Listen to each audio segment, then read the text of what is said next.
It is obvious that this guy completely lost his mind. They didn't need a vote. The Quran already decided that Ali was the rightful successor to the Prophet. And I will prove it to you. And the more you study the Quran, verse after verse after verse, it starts pointing to one man. Now, chapter 5, verse 55 in the Quran said that your only guardians are God, his messengers, and fellow believers. Those who establish prayer and give charity while bowing. It's very specific. The word of God gives us specific details on who this individual is.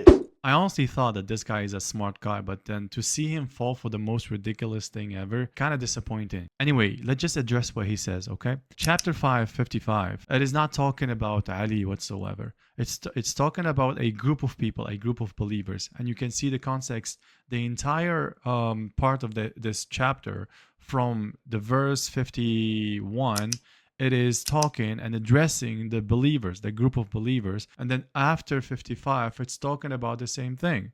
It's talking about this group of believers, right? Your guardian is God and his messenger, singular, singular, and the believers, plural.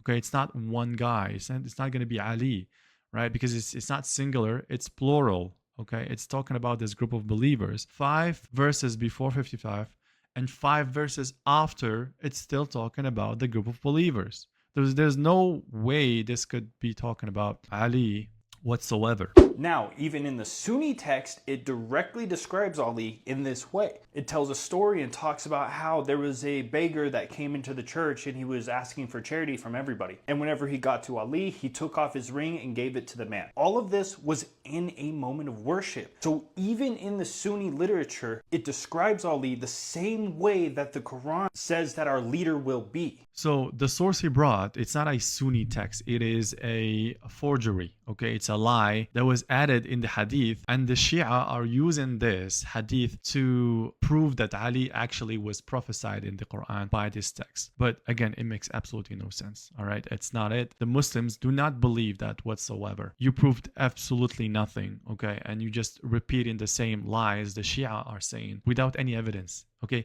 bringing a forgery as a proof, it's not a thing. Okay, it's really ridiculous. The truth of the situation was never hidden. It was just made very inconvenient. Next time somebody tries to come at me with like, oh, they voted, a vote is not necessary. The word of God will always supersede any vote by man.